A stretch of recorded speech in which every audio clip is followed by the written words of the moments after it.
नमस्कार दोस्तों, परीक्षा चिंतन में आपका स्वागत है। आज हम लोग हिंदी के प्रैक्टिस सेट का हिंदी के प्रैक्टिस सेट को कंटिन्यू कर रहे हैं, जो कि यूपी बीएड के लिए बहुत ही महत्वपूर्ण है और UPP, UPSI, UP triple SC exam के लिए भी महत्वपूर्ण है। तो हम लोग चलते हैं पहले क्वेश्चन पर, जो इसमें दिया गया है कि बहती गंगा में हाथ धोना का सही अर्थ क्या होगा। तो इसमें पहला ऑप्शन दिया गया है चातुर्यवृत्ति से काम निकालना, अपना काम निकालना। तीसरा ऑप्शन दिया गया है पुष्प का कार्य करना और चौथा ऑप्शन दिया गया है अवसर का लाभ उठाना। तो इसमें जो राइट आंसर हो जाएगा वो हो जाएगा चौथा, अवसर का लाभ उठाना।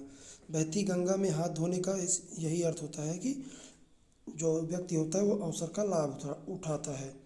इसके बाद जो दूसरा क्वेश्चन इसमें दिया गया है खेत रहना मुहावरे का शाब्दिक अर्थ क्या होगा। संपत्ति का पहला ऑप्शन दिया गया है संपत्ति का बचा रह जाना, दूसरा दिया गया है इसमें इज्जत बच जाना, तीसरा दिया गया है वीरगति को प्राप्त हो जाना और चौथा दिया गया इसमें कि शत्रु से मुकाबला। तो इसमें जो राइट आंसर हो जाएगा वो हो जाएगा वीरगति को प्राप्त होना।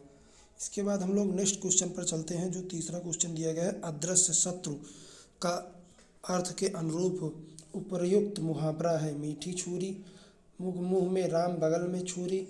इसके बाद इसमें दिया गया है पेट में दाढ़ी आस्तीन का सांप।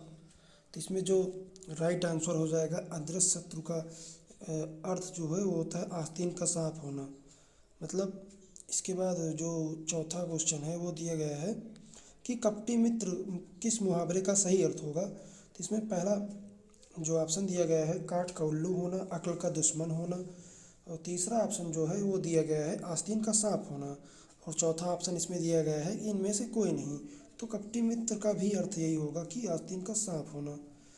इसके बाद हम लोग चलते हैं नेक्स्ट क्वेश्चन पर, जो दिया गया है कि तू डाल डाल मैं पात पात का क्या अर्थ होगा। पहला ऑप्शन इसमें दिया गया खतरा उठाना, दूसरा ऑप्शन इसमें दिया गया है आगे आगे दौड़ना, तीसरा ऑप्शन इसमें दिया गया है कि पेड़ पर चढ़कर खेलना और चौथा ऑप्शन इसमें दिया गया है चालाकी का जवाब चालाकी से देना। तो यही राइट आंसर हो जाएगा कि चालाकी का मतलब तू डाल डाल में पात पात का राइट आंसर हो जाएगा चालाकी का जवाब चालाकी से देना। नेक्स्ट क्वेश्चन जो दिया गया है कि ढाक के तीन पात का क्या अर्थ होगा। छठा क्वेश्चन ये है। तो इसमें पहला ऑप्शन दिया गया है अपने स्थान पर अडिग रहना, साफ इनकार कर देना। इसके बाद तीसरा ऑप्शन दिया गया है बेकार घूमना, चौथा दिया गया है कभी किसी विशेषता से संपन्न न होना। तो ढाक के तीन पात का अर्थ यही होगा कि अपने स्थान पर अडिग रहना, यही जो है राइट आंसर हो जाएगा। इसके बाद हम लोग नेक्स्ट क्वेश्चन पर चलते हैं। जो अगला क्वेश्चन दिया गया है कि निम्नलिखित में से लोकोक्ति चुनिए। अंक भरना, आस्तीन का सांप, कहाँ राजा भोज, कहाँ गंगू तेली, तूती बोलना। तो इसमें जो राइट आंसर हो जाएगा वो हो जाएगा कि कहाँ राजा भोज और कहाँ गंगू तेली, इसमें यही राइट आंसर हो जाएगा। अब हम लोग चलते हैं नेक्स्ट क्वेश्चन पर। इसमें जो नेक्स्ट क्वेश्चन है वो दिया गया है कि अंधे की लकड़ी से क्या तात्पर्य है। अंधे की लकड़ी से क्या तात्पर्य है। तो इसमें दिया गया बैसाखी का सहारा, एकमात्र सहारा, इसके बाद अंधे की विशेष छड़ी और दिया गया है कि कुमार्ग पर चलना। तो इसमें जो राइट आंसर हो जाएगा वो हो जाएगा एक ही सहारा। इसके बाद अंधे की लकड़ी का अर्थ यही होता है कि केवल एकमात्र सहारा होना। इसके बाद हम लोग चलते हैं नेक्स्ट क्वेश्चन पर, जो दिया गया है खेत रहना। फिर से लगता है वही दोबारा क्वेश्चन आ गया है, इसमें दो दो बार दे दिया गया है। तो इसमें दिया गया है कि इसमें भी वही फिर पहला ऑप्शन जो है सही हो जाएगा कि युद्ध में शहीद होना, पहला ऑप्शन इसमें सही हो जाएगा। इसके बाद हम लोग चलते हैं नेक्स्ट क्वेश्चन पर। जो 10वां क्वेश्चन दिया गया है इसमें पूछा गया है कि संधि से संबंधित प्रश्न के 4 विकल्प दिए गए हैं, सही विकल्प का चयन करें। तो जो 10वां क्वेश्चन उसमें दिया गया प्रत्यक्ष में संधि है, प्रत्यक्ष में कौन सी संधि होगी। तो इसमें ऑप्शन पहला दिया गया है गुण संधि, दूसरा ऑप्शन दिया गया है दीर्घ संधि, तीसरा ऑप्शन इसमें दिया गया है अयादि संधि, चौथा ऑप्शन इसमें दिया गया है यण संधि। तो इसमें जो राइट आंसर हो जाएगा वो हो जाएगा यण संधि। इसके बाद हम लोग नेक्स्ट क्वेश्चन पर चलते हैं। इसमें 11वें क्वेश्चन में दिया गया है कि 3 बेर खाती सो 3 बेर खाती है, पंक्ति में कौन सा अलंकार होगा। पहला ऑप्शन इसमें दिया गया है अनुप्रास अलंकार, दूसरा ऑप्शन इसमें दिया गया है श्लेष अलंकार, तीसरा ऑप्शन इसमें दिया गया अंत्योक्ति अलंकार, चौथा ऑप्शन इसमें दिया गया है यमक अलंकार। तो इसमें जो राइट आंसर हो जाएगा वो यमक अलंकार हो जाएगा, अर्थात इसमें एक ही शब्द की दो बार आवृत्ति हुई है और दोनों बार उसका अर्थ अलग अलग है, इसीलिए यह यमक अलंकार हो जाएगा। इसके बाद हम लोग नेक्स्ट क्वेश्चन पर चलते हैं। इसमें दिया गया है निम्नलिखित विकल्पों में से शब्दालंकार को चिन्हित कीजिए। तो इसमें जो है पहला ऑप्शन दिया गया है यमक, दूसरा रूपक, तीसरा व्यतिरेक, चौथा दिया गया प्रतीक। तो इसमें जो यमक अलंकार है वो शब्दालंकार होता है। इसके बाद हम लोग नेक्स्ट क्वेश्चन पर चलते हैं।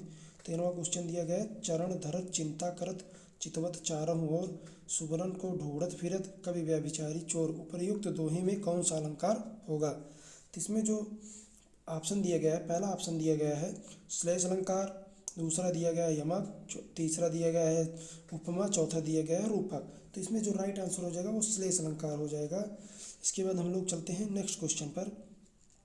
जो इसमें दिया गया है कि शेष महेश गणेश दिनेश सुर सही जाहि निरंतर गावें, इस पंक्ति में कौन सा अलंकार होगा। तो इसमें जो है एक शब्द की आवृत्ति कई बार हुई है, तो इसलिए जो है एक शब्द नहीं, इसमें एक वर्ण की आवृत्ति कई बार हुई है, तो इसलिए इसमें जो है अनुप्रास अलंकार हो जाएगा, अर्थात इसमें सी ऑप्शन जो है जो दिया गया है वही सही हो जाएगा। इसके बाद हम लोग चलते हैं नेक्स्ट क्वेश्चन पर। इसमें जो नेक्स्ट क्वेश्चन है 15वां, उसमें लिखा गया है ज्यों ज्यों बूढ़े श्याम रंग त्यों त्यों उज्ज्वल होए। तो इसमें कौन सा अलंकार होगा। पहला ऑप्शन इसमें दिया गया विरोधाभास, दूसरा दिया गया यमक अलंकार, तीसरा दिया गया है उत्प्रेक्षा अलंकार, चौथा दिया गया उपमा अलंकार। तो इसमें जो राइट आंसर हो जाएगा वो हो जाएगा विरोधाभास अलंकार। इसके बाद हम लोग नेक्स्ट क्वेश्चन पर चलते हैं। उसमें दिया गया है कि उपमान और उपमेय का भेद कहलाता है। पहला ऑप्शन इसमें दिया गया है उपमा अलंकार, दूसरा दिया गया है रूपक अलंकार, तीसरा दिया गया उत्प्रेक्षा अलंकार, चौथा दिया गया भ्रांतिमान अलंकार। तो इसमें जो राइट आंसर हो जाएगा वो रूपक अलंकार हो जाएगा। इसके बाद हम लोग नेक्स्ट क्वेश्चन पर चलते हैं। 17वां क्वेश्चन है फूले कास सकल मही छाई जन बरसा ऋतु प्रकट बुढ़ाई में कौन सा अलंकार है। तो पहला ऑप्शन इसमें दिया गया है यमक, दूसरा श्लेष, तीसरा रूपक, चौथा उत्प्रेक्षा अलंकार। तो इसमें जो राइट आंसर हो जाएगा वो होगा उत्प्रेक्षा अलंकार हो जाएगा। इसके बाद हम लोग चलते हैं नेक्स्ट क्वेश्चन पर। इसमें दिया गया है क्वेश्चन कि रस से संबंधित प्रश्नों के 4 विकल्प दिए गए हैं, इनमें से सही विकल्प का चयन करें। शोक किस रस का अस्थायी भाव है। इसमें जो दिया गया कहा गया है कि शोक जो है किस रस का अस्थायी भाव है। तो इसमें जो राइट आंसर हो जाएगा वो हो जाएगा करुण रस हो जाएगा। इसमें कर्ण लिखा है लेकिन ये जो है करुण रस होगा यहाँ पे। इसके बाद हम लोग चलते हैं नेक्स्ट क्वेश्चन पर। इसमें दिया गया है कि किस रस को रसराज कहा जाता है। तो यह जो है बहुत ही पॉपुलर क्वेश्चन है, इसको सभी लोग जानते होंगे। इसमें पहला ऑप्शन दिया गया है श्रृंगार रस, दूसरा ऑप्शन इसमें दिया गया है वीर रस, तीसरा दिया गया है हास्य रस, चौथा इनमें से कोई नहीं। तो इसमें जो रस किस रस को रसराज कहा जाता है, तो श्रृंगार रस को रसराज कहा जाता है। इसके बाद नेक्स्ट क्वेश्चन इसमें दिया गया है कि अबलो नसानी अबना नसइयों में कौन सा रस होगा। तो इसमें पहला ऑप्शन शांत रस दिया गया है, दूसरा ऑप्शन इसमें दिया गया है दूसरा ऑप्शन इसमें करुण रस दिया गया है। इसमें दूसरा ऑप्शन जो है करुण रस दिया गया है, तीसरा ऑप्शन इसमें दिया गया है भक्ति रस और चौथा ऑप्शन इसमें अद्भुत रस दिया गया है। तो इसमें जो राइट आंसर हो जाएगा, इसमें जो पहला ऑप्शन दिया गया शांत रस से ही राइट आंसर हो जाएगा। इसके बाद हम लोग चलते हैं नेक्स्ट क्वेश्चन पर। इसमें जो नेक्स्ट क्वेश्चन दिया गया है 21वां क्वेश्चन, भरत मुनि के अनुसार रसों की संख्या कितनी होती है। इसमें पहला ऑप्शन दिया गया है 8, दूसरा ऑप्शन 9 दिया गया है, तीसरा 11 दिया गया है, चौथा जो है 10 दिया गया है। तो इसमें जो राइट आंसर हो जाएगा वो पहला ऑप्शन जो 8 दिया गया है, भरत मुनि के अनुसार रसों की संख्या 8 होती है। इसके बाद हम लोग नेक्स्ट क्वेश्चन पर चलते हैं। इसमें दिया गया है कि यदि छोटी कामा बड़ी, इसके बाद कामा छोटा हो कामा बड़ा हो और री के बाद कोई भिन्न स्वर आए और इनका परिवर्तन क्रमशः या व रा में हो तो कौन सी संधि होगी। इसमें इस ऑप्शन दिया गया है, पहला ऑप्शन इसमें दिया गया है गुण स्वर संधि, दूसरा ऑप्शन इसमें दिया गया है यण स्वर संधि, तीसरा दिया गया है वृद्धि स्वर संधि, इसके बाद चौथा ऑप्शन इसमें दिया गया है अयादि स्वर संधि। तो इसमें जो राइट आंसर हो जाएगा बच्चों वो बी वाला ऑप्शन हो जाएगा, वो राइट आंसर हो जाएगा। यण स्वर संधि जो है इसमें राइट आंसर हो जाएगा। इसके बाद हम लोग नेक्स्ट क्वेश्चन पर चलते हैं। जो 23वां क्वेश्चन है उसमें दिया गया है कि मनोविज्ञान में कौन सी संधि है। इसमें पहला ऑप्शन दिया गया है व्यंजन संधि, दूसरा विसर्ग संधि, तीसरा यण संधि, चौथा दीर्घ संधि। तो इसमें जो राइट आंसर हो जाएगा वो हो जाएगा विसर्ग संधि जो है इसमें राइट आंसर हो जाएगा। इसके बाद हम लोग चलते हैं नेक्स्ट क्वेश्चन पर। जो दिया गया है इसमें दिया गया है कि निम्नलिखित में से कौन सा संधि विच्छेद सही होगा।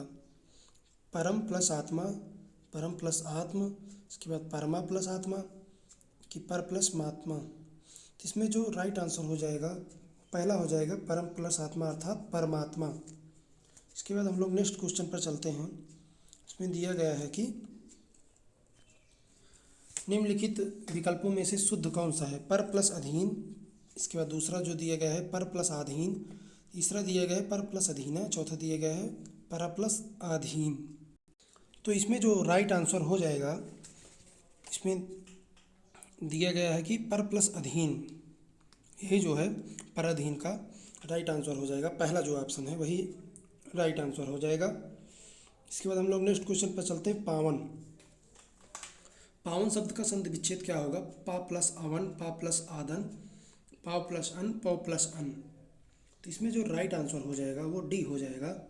इसमें दिया गया है कि पाव प्लस अन अर्थात पवन, पावन। इसके बाद हम लोग आगे बढ़ते हैं नेक्स्ट क्वेश्चन पर। इसमें दिया गया है कि निम्नलिखित में से कौन सी वृद्धि स्वर संधि होगी। इसमें दिया गया है पृथ्वी, दूसरा विद्यार्थी, तीसरा महेंद्र, चौथा दिया गया है महोषध। तो इसमें जो राइट आंसर हो जाएगा डी वाला महोषध हो जाएगा। महा प्लस औषध, इसका संधि विच्छेद हो जाएगा। इसके बाद हम लोग नेक्स्ट क्वेश्चन पर चलते हैं। उच्चारण, उच्चारण का सही संधि विच्छेद क्या होगा। पहला ऑप्शन दिया गया है उच्च प्लस चारण, दूसरा ऑप्शन इसमें दिया गया है उत प्लस चारण, तीसरा ऑप्शन इसमें दिया गया है उच्च प्लस चारण, चौथा दिया गया है उत प्लस चारण। तो इसमें जो राइट आंसर हो जाएगा वो हो जाएगा डी वाला उत प्लस चारण। उत प्लस चारण इसमें जो है राइट आंसर हो जाएगा। इसके बाद हम लोग नेक्स्ट क्वेश्चन पर चलते हैं। जो 29वां क्वेश्चन है इसमें दिया गया है कि निम्नलिखित में से यण संधि कौन सी है। पहला ऑप्शन यद्यपि, दूसरा एकक, इसके बाद एकक के बाद तीसरा ऑप्शन दिया गया है सदैव, चौथा दिया गया है महोजस्वी। तो इसमें जो राइट आंसर हो जाएगा यदि प्लस अपि, इसका वो क्या कहते हैं संधि विच्छेद हो जाएगा यद्यपि का, और यही जो है राइट आंसर हो जाएगा। इसके बाद हम लोग नेक्स्ट क्वेश्चन पर चलते हैं। अनंत, अनंत का सही संधि विच्छेद क्या होगा। पहला ऑप्शन इसमें दिया गया अन प्लस अंत, दूसरा अन प्लस अंत, तीसरा अ प्लस नत, इसके बाद चौथा दिया गया है अन प्लस ता, अन प्लस ता। इसमें जो सही आंसर हो जाएगा वो हो जाएगा अन प्लस अंत, बी वाला जो है वो ऑप्शन इसमें सही हो जाएगा। इसमें बी वाला जो ऑप्शन दिया गया है वही राइट आंसर हो जाएगा इसमें। इसके बाद हम लोग नेक्स्ट क्वेश्चन पर चलते हैं। जो दिया गया है कि इसमें जो है समाज से संबंधित प्रश्नों के 4 विकल्प दिए गए हैं, जिसका सही विकल्प चुनना है। कतर व्योत में कौन सा समास होगा। तो इसमें जो पहला ऑप्शन दिया गया है वही राइट आंसर हो जाएगा, द्वंद्व वाला। इसके बाद हम लोग नेक्स्ट क्वेश्चन पर चलते हैं। जो दिया गया है कि कमल नयन अर्थात कमल के समान नयन में कौन सा समास होगा। पहला ऑप्शन दिया गया तत्पुरुष, दूसरा दिग दिया गया है, तीसरा बहुब्री दिया गया है, चौथा द्वंद्व समास दिया गया है। तो इसमें जो राइट आंसर हो जाएगा वो हो जाएगा बहुब्री। इसमें बहुब्री जो है राइट आंसर हो जाएगा। इसके बाद हम लोग नेक्स्ट क्वेश्चन पर चलते हैं, जिसमें लिखा गया है कि जह तह मज्जा मास रुचिर लखि परत बगारे, जित जित छिटके हाय सेत कहूँ रतनारे रतनारे। तो इस अवतरण में क्या होगा, कौन सा रस होगा। तो इसमें जो है विभत्स रस, अद्भुत रस, भयानक रस और हास्य रस दिया गया है। तो इसमें जो विभत्स रस होगा वही हो जाएगा, इसका क्या कहते हैं राइट आंसर हो जाएगा। इसके बाद हम लोग नेक्स्ट क्वेश्चन पर चलते हैं। नेक्स्ट क्वेश्चन दिया गया है कि विभत्स रस का स्थायी भाव क्या होता है। तो विभत्स रस का स्थायी भाव जो है वह जो है जुगुप्सा होता है। हाँ, विभत्स रस का स्थायी भाव जुगुप्सा होता है। पहला ऑप्शन इसमें भय दिया गया है, दूसरा निर्वेद दिया गया है, तीसरा जुगुप्सा दिया गया है और चौथा घृणा दिया गया है। तो बीभत्स रस का स्थायी भाव जुगुप्सा होता है। इसके बाद हम लोग नेक्स्ट क्वेश्चन पर चलते हैं। इसमें दिया गया है कि भारत के रससूत्र में निम्नलिखित में से किसका उल्लेख नहीं किया गया है। भरत मुनि के रससूत्र में किसका उल्लेख नहीं किया गया है। तो पहला ऑप्शन इसमें दिया गया है विभाव, दूसरा ऑप्शन दिया गया है अनुभाव, तीसरा अस्थाई भाव दिया गया, चौथा संचायी भाव दिया गया। तो इसमें जो राइट आंसर हो जाएगा वो हो जाएगा अस्थाई भाव। अस्थाई भाव का भरत मुनि के रससूत्र में उल्लेख नहीं किया गया है। 36वां क्वेश्चन इसमें दिया गया है केशव कहीं नहीं जाए कहिए, देखत तब रचना विचित्र, अति समुझ मन ही मन रहिए में कौन सा रस होगा। तो इसमें जो पहला ऑप्शन दिया गया है रौद्र रस, दूसरा दिया गया है इसमें शांत रस, तीसरा दिया गया है वात्सल्य रस, चौथा दिया गया है श्रृंगार रस। तो इसमें जो राइट आंसर हो जाएगा वो हो जाएगा श्रृंगार रस, इसमें राइट आंसर हो जाएगा। तो हम लोग नेक्स्ट क्वेश्चन पर चलते हैं जिसमें दिया गया है किस रस का अस्थाई भाव निर्वेद होता है। तो इसमें पहला ऑप्शन दिया गया है भक्ति रस, दूसरा ऑप्शन इसमें दिया गया है शांत रस, तीसरा ऑप्शन इसमें दिया गया है वात्सल्य रस, चौथा ऑप्शन इसमें दिया गया है श्रृंगार रस। तो इसमें जो राइट आंसर हो जाएगा वो बी वाला हो जाएगा शांत रस। इसके बाद हम लोग नेक्स्ट क्वेश्चन पर चलते हैं। इसमें लिखा गया है कि निम्न पंक्तियों में किस रस का निरूपण हुआ है। एक ओर अजगरहि लखी, एक ओर मृगराय, बिकल बटोही बीच में परियो मूर्छा खाए। तो इसमें ऑप्शन पहला दिया गया है कि भयानक रस, दूसरा दिया गया है अद्भुत रस, तीसरा दिया गया है हास्य रस, चौथा दिया गया है विभत्स रस। तो इसमें जो राइट आंसर हो जाएगा वो पहला ऑप्शन जो दिया गया है भयानक रस, वही राइट आंसर इसमें हो जाएगा। फिर हम लोग चलते हैं नेक्स्ट क्वेश्चन पर जो इसमें दिया गया है कि छंद से संबंधित प्रश्नों के 4 विकल्प दिए गए हैं, निम्न सही विकल्प का चयन करें। इसमें दिया गया है चौपाई छंद में कितनी मात्राएं होती हैं। तो पहला ऑप्शन इसमें दिया गया है 11, दूसरा 12 दिया गया है, तीसरा 16 दिया गया है, चौथा जो है 18 दिया गया है। तो ये क्वेश्चन में जो है कल भी करवाया था। तो इसमें जो राइट आंसर हो जाएगा वो हो जाएगा 16 इसमें राइट आंसर हो जाएगा। 16 मात्राएं होती हैं चौपाई छंद में। इसके बाद हम लोग चलते हैं नेक्स्ट क्वेश्चन पर। दोहा छंद का विपरीत कौन सा छंद होता है। तो दोहा छंद का विपरीत कौन सा छंद होता है। इसमें पहला ऑप्शन दिया गया है सोठा, दूसरा दिया गया है दोहा, तीसरा इसमें 16 लिखा गया है और चौथा लिखा गया है 18। तो इसमें जो राइट आंसर हो जाएगा दोहा छंद का विपरीत सोठा होता है। इसके बाद हम लोग चलते हैं नेक्स्ट क्वेश्चन पर जो कि दिया गया है कि किस छंद में 6 चरण होते हैं।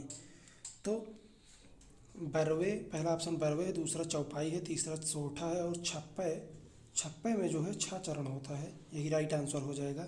इसके बाद हम लोग चलते हैं नेक्स्ट क्वेश्चन पर। नेक्स्ट क्वेश्चन दिया गया है कि छंद कितने प्रकार के होते हैं। तो नेक्स्ट क्वेश्चन में जो कहा गया है इसमें पूछा गया है कि छंद कितने प्रकार के होते हैं। इसमें ऑप्शन दिया गया है, पहला ऑप्शन है कि 2, दूसरा ऑप्शन इसमें दिया गया है 3, तीसरा ऑप्शन इसमें दिया गया है 4, चौथा ऑप्शन इसमें दिया गया है 5। तो छंद जो है 4 प्रकार का होता है।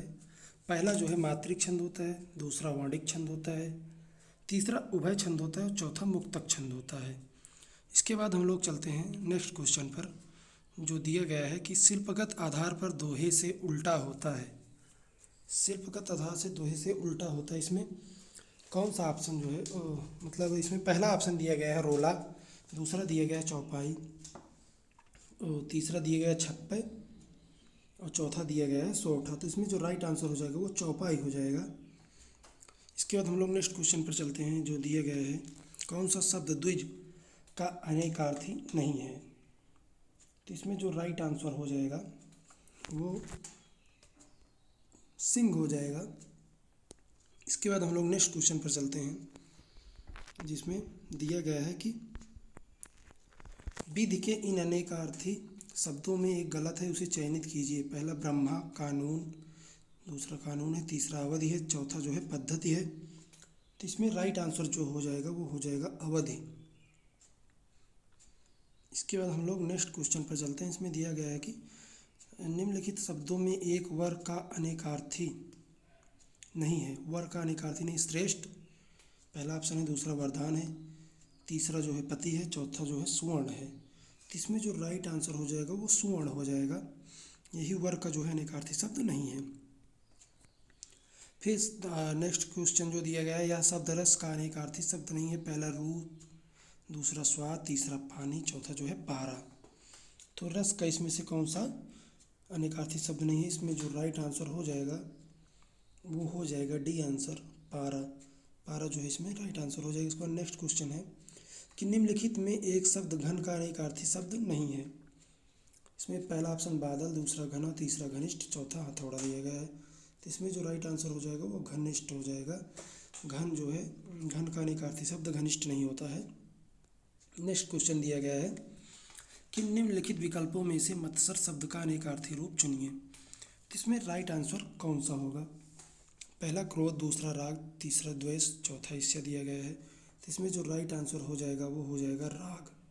तो राग जो है इसमें राइट आंसर हो जाएगा। इसके बाद हम लोग नेक्स्ट क्वेश्चन पर बढ़ते हैं। तो इसमें आप लोग बताइए कि निम्नलिखित में एक की वर्तनी अशुद्ध है, तो इसमें से कौन सी वर्तनी अशुद्ध है? इसमें आप लोग कमेंट बॉक्स में उत्तर दे देना, बताइए। पहला इसमें दिया गया ऑप्शन सुसुरसा, दूसरा सुसुरसा, तीसरा वेशभूषा, चौथा मनीषा। तो इसमें जो राइट आंसर दिया गया है वो बी हो जाएगा। इसके बाद आज यहीं पे जो है क्वेश्चन समाप्त होता है। कल फिर नेक्स्ट वीडियो में हम लोग ऐसे ही प्रैक्टिस सेट को हल करेंगे। आप लोग मेरे चैनल को सब्सक्राइब करें, परीक्षा चिंतन को लाइक और शेयर करें और टेलीग्राम ग्रुप को ज्वाइन कर लें। बहुत बहुत आप लोगों का धन्यवाद।